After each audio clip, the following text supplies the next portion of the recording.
మీ పిల్లల డాక్టర్ కల డబ్బు వల్ల ఆగిపోవద్దు. కేవలం 18 లక్షల నుంచి ఎంబీబీఎస్ విదేశాల్లో. అందరికీ నమస్కారం. నేను శిరీష. ప్రస్తుతం మనతో పాటు ఉన్నారు ప్రముఖ ఆధ్యాత్మికవేత్త జ్యోతిష్య పండితులు రామదాస్ శర్మ గారు. గురుగారితో మాట్లాడతాం. నమస్కారం గురుగారు. నమస్కారం. గురుగారు, ఆగస్టు మాసంలో కుంభరాశి వారికి ఎలా ఉందంటారు? ఎలాంటి జాగ్రత్తలు తీసుకోవచ్చు అంటారు? ఆర్థిక పరంగా, ఆరోగ్యపరంగా ఈ మాసంలో వీరి యొక్క గ్రహ గోచారం ఏంటంటారు? కుంభరాశి వాయుతత్వ రాశి అమ్మ. వీళ్ళకి ఏంటంటే మిథున రాశిలాగా తులారాశిలాగా ఇది కూడా వాయుతత్వ రాశి. చాలామంది కుంభరాశి జలతత్వ రాశి అనుకుంటారు. కాదు, వాయుతత్వ రాశి అది. వాయుతత్వ రాశి అవడంతో వీళ్ళకి ఏమైనా వీళ్ళకి వచ్చే ఆరోగ్య సమస్యలు కూడా వాయువు సంబంధించే ఉంటాయి. అంటే అసిడిటీ రావడము, లంగ్స్కి అలా ఉంటుందన్నమాట. సో వీళ్ళకి రాశ్యాధిపతి శని భగవానుడు ద్వితీయ స్థానంలో సంచారం, అంటే ఇల్నట్ శని ఉంది వీళ్ళకి. ఇంకొక సంవత్సరం దాకా ఉంటుంది. తర్వాత షష్టమంలో ఎక్కువ గ్రహాలు ఉన్నాయి, 6వ స్థానంలో ఎక్కువ గ్రహాలు ఉన్నాయి వీళ్ళకి గోచారరీత్యా. ఏ గ్రహాలు ఉన్నాయి అంటే బృహస్పతి ఉంది, తర్వాత బుధుడు, రవి కూడా ఉన్నారు. తర్వాత ఇప్పుడు ఈ నెల ప్రథమార్థంలో కుజుడు 4వ స్థానంలో నుంచి 5వ స్థానానికి మారుతాడు. తర్వాత శుక్రుడు వీళ్ళకి 8వ స్థానంలోకి వస్తాడు, కేతు 7వ స్థానంలోకి వస్తాడు. ఇది వీళ్ళ గోచారం. ముఖ్యంగా చెప్పాలంటే రాశిలో రాహు సంచారం వల్ల ఏమవుతుందంటే వీళ్ళు చాలా దుందుడుగ్గా ఉంటారు.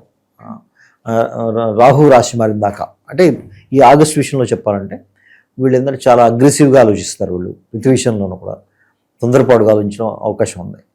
ముఖ్యంగా ధనం విషయంలో, ఎందుకంటే శని భగవాన్ సంచారం 2వ స్థానంలో ఉంది. అయితే శని భగవాన్ మీద గురు దృష్టి కూడా ఉంది కాబట్టి చాలా వరకు ఆ సమస్యలు తగ్గే అవకాశం ఉంది వీళ్ళకి. కొన్ని అప్పులు కూడా చేయొచ్చు వీళ్ళు. అప్పులు చేసి కొన్ని పనులు చేస్తారు వీళ్ళు, ఎందుకంటే షష్టమ స్థానం చాలా బలంగా ఉంది కాబట్టి వీళ్ళకి అప్పులు పుడతాయి కూడా. వీళ్ళు ప్రయత్నం చేస్తే బ్యాంకు లోన్స్ వస్తాయి, తర్వాత వేరే అప్పులు కూడా వస్తాయి. వీళ్ళకి సహాయానికి అప్పులు వస్తాయి.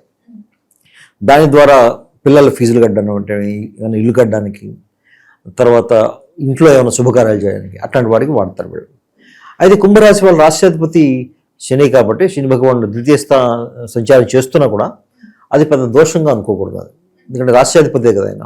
కాబట్టి రాష్ట్రాధిపతి రాశికి ఎక్కువ కీడు చేయడమే ఒక నమ్మకం జ్యోతిష్ శాస్త్రంలో. షష్టమ స్థానంలో ఎక్కువ గ్రహాలు ఉన్నాయి కాబట్టి అప్పులు దొరుకుతున్నాయి కానీ ఎక్కువ అప్పులు తీసుకోకూడదు. అది ముందు కొంచెం ఇబ్బంది వచ్చే అవకాశం ఉంది, అదొకటి చూసుకోవాలి. తర్వాత 8వ స్థానంలోకి శుక్రుడు రావడం, వీళ్ళకి శుక్రుడు రావడంతో ఏమవుతుంది, వీళ్ళకి చతుర్థాధిపతి రాశి నుంచి శుద్ధ స్థానం అధిపతి శుక్రుడు, అది 8వ స్థానంలోకి వెళ్తాడు. అంటే దాని అర్థం ఏంటంటే వీళ్ళకి పేరెంట్స్తో కొంచెం వీళ్ళకి కొంచెం పొరపచ్చారు, ముఖ్యంగా తల్లితో కొంచెం పొరపచ్చాలు వచ్చే అవకాశం ఉంది వీళ్ళకి. ఆ విషయంలో జాగ్రత్త తీసుకోవాలి వీళ్ళు. తల్లి ఆరోగ్యం గురించి కూడా కొంచెం జాగ్రత్త తీసుకోవాలి. 8వ స్థానంలోకి వెళ్ళిపోతున్నాడు కాబట్టి కొంతమందికి ఈ కుంభరాశి వాళ్ళకి వాళ్ళ మదర్ యొక్క ఆరోగ్యం గురించి కొంచెం జాగ్రత్త తీసుకునే నీడైతే ఉంది. సప్తమంలో కేతు సంచారం వల్ల వివాహానికి సంబంధించిన వ్యవహారాలు అంటే ఆలస్యం అవుతూ ఉంటాయి, కన్ఫ్యూజన్ ఉంటుంది వీళ్ళకి. అంటే వీళ్ళకి ఇన్ని ఆప్షన్స్ బాగున్నా కూడా వీళ్ళంతటి వీళ్ళు డిసైడ్ అయిపోవడం, దానివల్ల మ్యారేజ్ డిలే అవ్వడం, అలాంటి అవకాశాలు ఎక్కువ ఉన్నాయి వీళ్ళకి. అది కొన్ని పరిహారాలు చేయడం ద్వారా తప్పించుకోవచ్చు. అలాగే గురుగారు, సంతాన యోగం ఉందంటారా మరి? సంతాన యోగం, సంతానికి ఏం ప్రాబ్లం లేదు, ఉందమ్మా. కుటుంబ వాతావరణం ఎలా ఉంటుందంటారు? కుటుంబ వాతావరణం కొంచెం మందకొడిగా ఉంటుంది వీళ్ళకి. అంటే అందరూ ఒక డిప్రెస్డ్ మోడ్లో ఉంటారు వీళ్ళకి. అయితే దాని అనారోగ్య సమస్యలు ఉంటాయని నేను చెప్పను, కానీ అయితే కుటుంబ స్థానంలో శని భగవాన్ సంచారం వల్ల తీసుకునే నిర్ణయాలు, సమిష్టి నిర్ణయాలు ఏవైతే ఉంటాయో అవి అమలు చేయడానికి కొంచెం ఆలస్యం అవుతుంది. దానివల్ల కొంత నిర్లిప్తత ఉంటుంది. మరి గురుగారు, ఈ మాసంలో పెట్టుబడులు పెడదాము, కొత్తగా వ్యాపారం స్టార్ట్ చేద్దాం అనుకుంటూ ఉంటారు కదా, చెయ్యొచ్చు అంటారు? భూమి మీద పెట్టుబడి పెట్టచ్చు ఈ మాసంలో, భూముల పైన, రియల్ ఎస్టేట్, అది పెట్టుబడి పెట్టచ్చు. ఎందుకంటే పంచమంలో కుజుడు ఉన్నాడు. ఎప్పుడైతే కుజుడు పంచమంలో ఉంటాడో ఆ పెట్టుబడులు రాణిస్తాయి భూమి మీద పెట్టుబడులు. గురుగారు, అలాగే ఈ మాసంలో వీరు దూర ప్రయాణాలు చేయొచ్చు అంటారా? చేస్తే ఎలాంటి జాగ్రత్తలు తీసుకోవచ్చు అంటారా? ఇప్పుడు దూర ప్రయాణాలు చేయాలంటే చాలా వరకు భయపడుతూ ఉన్నారు. సో దూర ప్రయాణాలు చేయొచ్చు అంటారా? ఈ కుంభరాశి వారికి ఈ మాసం ఓకేనా? కుంభరాశి వాళ్ళు దూర ప్రయాణాలు తగ్గించుకుంటే మంచిది. ఒక కారణం ఏంటంటే కుజుకు సంబంధించిన సపోర్ట్ దూర ప్రయాణాలకు లేదు. రెండో కారణం ఏంటంటే శుక్రుడు నీచంలో ఉన్నాడు వీళ్ళకి, దూర ప్రయాణాధిపతి, నవమస్థానాధిపతి. కాబట్టి నవమస్థానాధిపతి అష్టమంలో అయితే ఎప్పుడైతే ఉంటాడో దూర ప్రయాణాల వల్ల వీళ్ళకి నష్టమే ఎక్కువ ఉంటుంది. కాబట్టి తగ్గించుకుంటే మంచిది. విదేశీ యోగం ఉందంటారా? విదేశాలకు వెళ్ళాలని చాలా మంది ప్రయత్నిస్తున్నారు. చదువుకోవడానికైనా అక్కడికి వెళ్ళి సెటిల్ అవ్వడానికైనా విదేశీ యోగం ఉందంటారా మరి? విదేశీ యోగం ప్రస్తుతానికి తక్కువ అని చెప్పాలి వీళ్ళకంటే. దానికి సంబంధించిన సపోర్ట్ అవి గోచారంలో లేవు. వ్యక్తిగత జాతకంలో ఏమైనా ఉంటే చూడొచ్చు మనం. మరి వీరికి ప్రథమార్థం బాగుంటుందంటారా, ద్వితీయార్థం బాగుంటుందంటారా? వీళ్ళకి ద్వితీయార్థమే బాగుంటుంది. ద్వితీయార్థం కలిసి వస్తుంది. రవి సంబంధించిన గోచారం బాగుంటుంది వీళ్ళకి. సప్తమంలోకి వస్తాడు కదా, రవి వస్తాడు, బుధుడు వస్తాడు.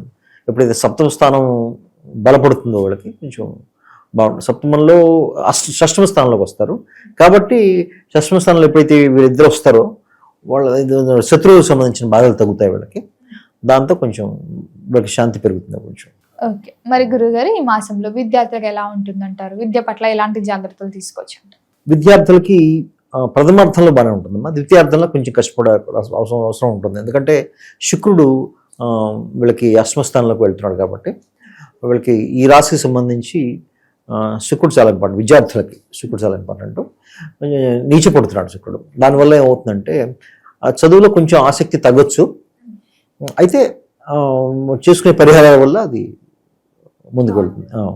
మరి ఉద్యోగ రంగంలో ఉన్న వారికి కూడా ఎలా ఉంటుందంటారు? ఉద్యోగం లేకుండా నిరుద్యోగుల పరిస్థితి కూడా ఏంటంటారు? ట్రయల్స్ వేస్తుంటారు కదా జాబ్స్, కొత్త జాబ్స్ కోసం వస్తాయంటాయా? అవకాశాలు ఏమైనా ఉన్నాయంటారా? అదేం నీకు ప్రాబ్లం లేదమ్మా. వస్తాయి. ఉద్యోగం విషయంలో కుజుడు సపోర్ట్ వీళ్ళకి ఎలాగో ఉంటుంది. అయితే సర్వీస్ సంబంధించిన జాబ్స్ వీళ్ళకి వస్తాయి. సర్వీస్ అంటే డే టు డే సర్వీసెస్ ఉంటాయి కదా, వీళ్ళకి గవర్నమెంట్ జాబ్స్ చెప్పలేం, కానీ మామూలుగా ప్రైవేట్ సర్వీస్ జాబ్స్ అలాంటివి అయితే చెప్పాల్సింది వాళ్ళకి. గురుగారు, అలాగే ఈ వివాహ యోగం, ఎవరైతే వివాహ ప్రయత్నాలు చేస్తున్నారో వారికి వివాహ యోగం ఉందంటారా? వివాహాల అవకాశాలు వస్తాయి వీళ్ళకి. ముఖ్యంగా వీళ్ళకి ఎలాంటి అవకాశాలు వస్తాయంటే వీళ్ళకి ఒక రకమైన out of the box thinking ఉంటుంది వీళ్ళకి. అంటే దాని ఉద్దేశం ఏంటంటే ఇదే కమ్యూనిటీలో ఎందుకు చేసుకోవాలి, వేరే కమ్యూనిటీ చేసుకోవచ్చు కదా, ఈ కంట్రీలో ఉన్న వాళ్ళనే ఎందుకు చేసుకోవాలి, పెళ్ళి ఇలాగే ఎందుకు చేసుకోవాలి, మంగళసూత్రం కట్టి ఎందుకు చేసుకోవాలి, రిజిస్ట్రేషన్ మ్యారేజ్ చేసుకోవచ్చు కదా, ఇలాంటి అన్కన్వెన్షనల్ థింకింగ్ వస్తుంది వాళ్ళకి. కొన్నిసార్లు అవి ఇబ్బంది పెట్టచ్చు వాళ్ళని. ఇబ్బంది పెట్టి కొన్నిసార్లు ఆలస్యం చేయడానికి అవకాశం కూడా ఉంది వీళ్ళకి. కాబట్టి అవకాశాలు వస్తాయి, కానీ అవకాశాలు వివాహంగా కన్వర్ట్ అవ్వడానికి శాతం అనేది తక్కువ ఉంటుంది. మరి గురుగారు, మొత్తం ఇది మాసం అంతా ఇంకా బాగుండాలంటే ఏ దైవారాధన చేయాలంటారు? ఎలాంటి పరిహారాలు చేసుకుంటే బాగుంటుందంట? వీళ్ళు ముఖ్యంగా చేయాల్సిందమ్మా, వీళ్ళకి యాక్చువల్గా లక్ష్మీదేవి ఆరాధన చేయాలి. వీళ్ళు దత్తాత్రేయ స్వామి ఆరాధన చేస్తే మంచిది. దత్తాత్రేయ స్వామి ఎందుకు చెప్తానంటే వీళ్ళకి పంచమ స్థానంలో దత్తాత్రేయ స్వామి వస్తాడు, షష్ఠమ స్థానంలో షష్ఠమ స్థానంలో దత్తాత్రేయ స్వామి గురు బృహస్పతి ఎప్పుడైతే వస్తాడో బృహస్పతికి సంబంధించిన అనుకూలత రావాలంటే వీళ్ళు దత్తాత్రేయ స్వామి ఆరాధన చేయాలి. వీళ్ళు లక్ష్మీమాత ఎందుకు చెప్పారంటే శుక్రుడు నీచంలో ఉన్నాడు. శుక్రుడు నీచంలో ఉండి అష్టమ స్థానంలోకి వస్తున్నాడు. వీళ్ళకి అష్టమ స్థానంలో వస్తూ ఆయన శుద్ధరాశి కూడా అధిపతి అయిన. కాబట్టి గృహంలో శాంతి బాగుండాలన్నా, చేసే పనులు విద్యార్థులకి వాళ్ళకి బాగుండాలన్నా, జనరల్గా అన్ని బాగుండాలన్నా సరే చతుర్థ స్థానం బాగుండాలి. దాని సౌఖ్యస్థానం అంటారు జాతకం కుండలి. శుక్రుడికి సంబంధించిన అధిదేవత లక్ష్మీదేవి కాబట్టి ఆమె ఆరాధన చేస్తే ఆ విషయంలో మెరుగుంటుంది. గురుగారు, మొత్తం మీద ఆగస్టు మాసంలో కుంభరాశి వరకు ఎలా ఉంది, ఎలాంటి జాగ్రత్తలు తీసుకోవాలో తెలియజేసినందుకు ధన్యవాదాలండి.